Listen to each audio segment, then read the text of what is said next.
Let's call this meeting to order. Let's rise for the pledge to the flag. I pledge allegiance to the flag of the United States of America and to the republic for which it stands, one nation, under God, indivisible, with liberty and justice for all. Good morning, good to see everybody here. Good to see you too, Max. Thank you, Jeff. It's like it's church. Okay, you've all received the minutes. Do we have any comments, concerns, questions? Motion to approve. Second. Been moved and seconded to approve the minutes. All those in favor, aye. Aye. Any opposed? Okay.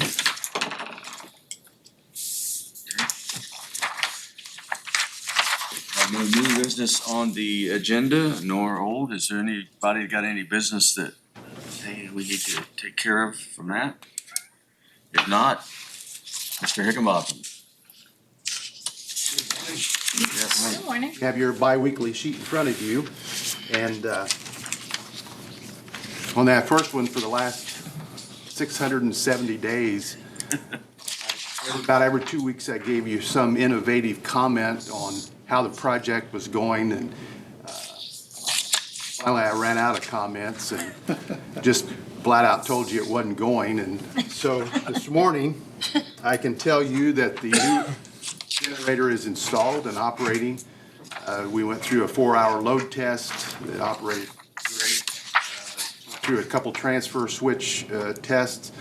Everything worked as it should. So the last thing we have to do is the punch list, and I think that's being taken care of this morning. You know, as we went through this for this last couple of years, every time there was a storm or a power outage, you know, Matthew and 911 always cringed whether or not the old generator would start or not, and it always did. But I want to give you a quote from him whenever I told him that the new generator was installed. Quote, "Praise the Lord." Appropriately. Going on then, nothing new on the Fairgrounds parking project yet. Still waiting on some data from the surveyor's office and the county engineer. Still waiting on a second quote on the maintenance building security fence. We've put that out a couple times and haven't gotten any response from another carrier. It looks like we may have to go out of county for that. The courthouse front entrance, that continues to move forward. As you can see, the demo part of that is just about complete. The Prox card lock system, again, that is on schedule as it should be. Don't see anything that is holding that up for sometime in June. The commissioners are still working on the Prox card policy to go along with that. We presented that to all the elected officials and department heads a couple of weeks ago for their input. And then finally, the courthouse elevator. Recall that the next step that we were doing was to remove all the debris that was in the bottom of the shaft so that could expose the bottom of that flue. That we need to see what that looks like for removal. Got a couple of more cubic yards to remove from that. They work in the evening, and so that's on their schedule, but so that there's no disruption of the courts during the day. But that should finish up in the next couple weeks. And then, as always, there in the lower right-hand corner is your council one-time budget. One project that is not on here, that it's not my project, but I think you should probably have an update on, is Barry with the 911 tower project. And I think he has given you a handout to go with that as well. Unless there's some questions on my projects. Excuse me. Barry, take it from there. Thank you. Thanks, Steve. And as usual, my spreadsheet is not as colorful as Steve's. But this is the financial report up through April 30th for all claims that have been paid for that emergency communications tower project. You recall that the total was about 2.9 million, and to date, or through the 30th, we paid out about 2.4 million. As way of update, we had a call this week with the tower company. It appears that the pillars will begin being poured in May at both locations, County Highway and the location up in the northeast part of the county. And tower standing with concrete curing will start in June. All the radio equipment has been built and staged and is being housed at the vendor, waiting completion of the tower builds. The communication buildings will be scheduled for build in mid-May, and they're coming from Elkhart. So that project remains on track, barring any unexpected emergencies in construction, weather, so on and so forth. And so we're still looking at a fall time frame of installation and things being operable. The group from the County Fire Association and from the 911 Center and my team have been working on programming templates for all the radios. That's moving forward.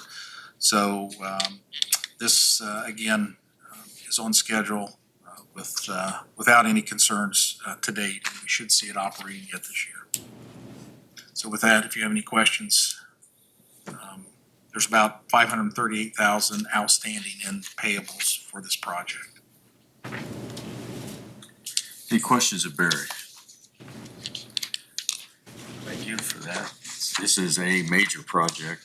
We are so fortunate that we've had the ARPA money to allow this to happen and put us in with the latest technology for many years to go. We're in good shape. Barry, one thing, I need a listing of the units that are gonna get those radios and the description of the radios and the number that are going per unit, because we need to get an interlocal agreement in place for those. I know there's no terrible rush. Do you need that by just the number of units assigned to a particular agency, or do you want that by serial number? I'd rather have it by that, because with that's gonna go the obligation of maintenance to the unit, because we want them under that. Okay, we can get that for you. Thank you. Anything else? This major project. Mr. Plaster, welcome. Thank you. You all should have a copy of the Dunn and Associates administrative fee endorsement. We need to approve that. And at least I think you have a copy, Bobby. Did I have a copy? Or do you have copies? That was emailed to us. Send it to them by email. Okay. So at any rate, we have been working with Dunn and Associates on the renewal for our health insurance program. One of the components of that renewal is the administrative fees that are paid to Dunn, being the third-party administrator. That is on a per person basis.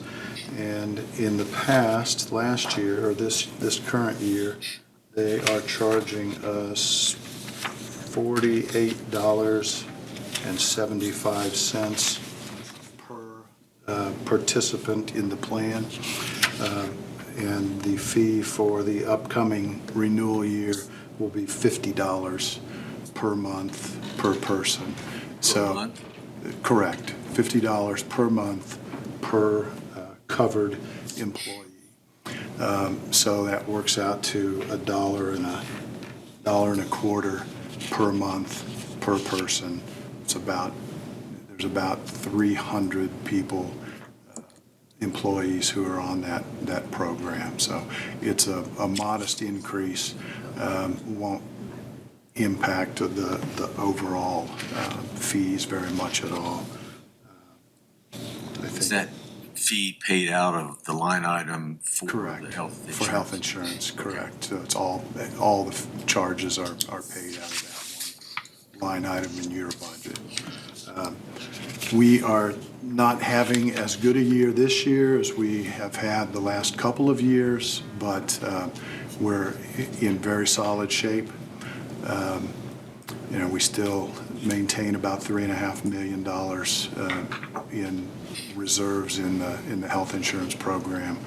The total cost, 100% funding for that plan for the upcoming year will be just under $6 million.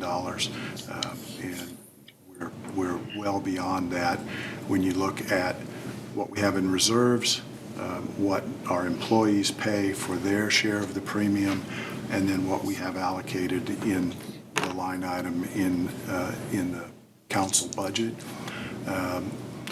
We can talk about it as we get a little closer. We don't have the exact details yet, but we will by budget time. I think it's possible there'll be a little room within that budget, that line item in your budget, to come down a little bit if we need to maintain a balanced budget. So we can have further discussion as we move closer. So this is on a fiscal year, not a calendar year? It is on a July to June year for our renewal, correct. And remember, last year, our casualty insurance is also on a July to June. And so that complicates the budget calculations a little bit. And with the big increase for last year in the casualty, we got caught unawares. So we're doing everything we can. Our carrier is going out for quotes right now. So again, our intention is to have that for you before the budget year. We'll actually have to lock in that renewal before you even have your first budget meeting. So we'll communicate with you as soon as we have numbers that we can share. So you have an update for us at the workshop, probably? It could be the June meeting before we have those numbers. So you need approval of this agreement that you've presented to us? I would like that, yes. Is that to be signed by us then? That would be signed by me, By you? by the President of Commissioners. Okay, that's what I wondered. It wasn't clear on here. Okay, Sorry, but we would like your approval and recognition that there will be a slight increase, but it won't be significant. And it'll come out of that one line item, like every other cost. I make a motion, we support the commissioner signing. Second it. any further questions or discussion for this request? All's in favor, aye? Aye. Any opposed? Passed. Thank you. Thank you very much. Do you have anything else for us? Just if you're going to the courthouse, be careful, there's a big hole in front of it, but we're working on that. We got a fence around the big hole, There right? is, so don't climb the fence. Don't worry. Okay. Most of the business for today will happen in the next two committee meetings, but is there any other business or comments that should come forth to this group? Did you want me to mention about the meeting I had with the 4D court? That'd be fine, yes. I met with Lonnie last week and also had an opportunity to go into the 4D court and talk with Austin Shadle. And what is actually is Austin's official title? Is it Commissioner of the Courts or Judge? Commissioner of the Courts. Okay. Lonnie and I had a really good meeting and also had a good meeting with Austin. Basically, I have asked Lonnie to put a strategic plan together so we are able to look at it by our July meeting of how they would, suggestions of some of the things they would like to use programming for the 4D money that we have talked about. And I'll be working with him further on that, and by the time we get to our July meeting, we should have a very good plan to put together for all the council to take a look at and see what their thoughts are. That's good. Appreciate the work on that, Jeff. Any questions on the 4D? And we've spent quite a bit of time discussing that in the past. Looking forward to having that worked out. Any other business to come up?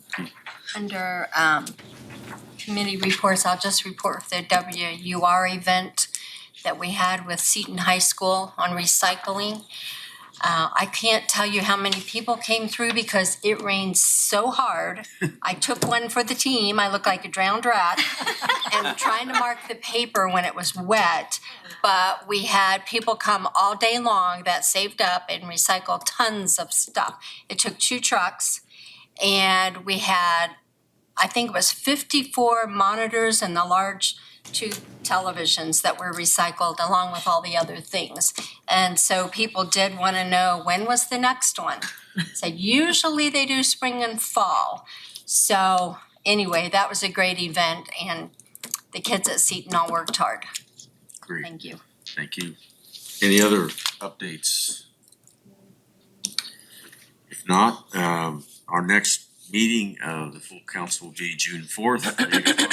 Next next regular workshop is in 2 weeks on May the 21st, 6 o'clock in this room. If there's no other business, I have a motion to adjourn. So moved. Second. All those in favor, aye. All right. Any opposed? Thank you.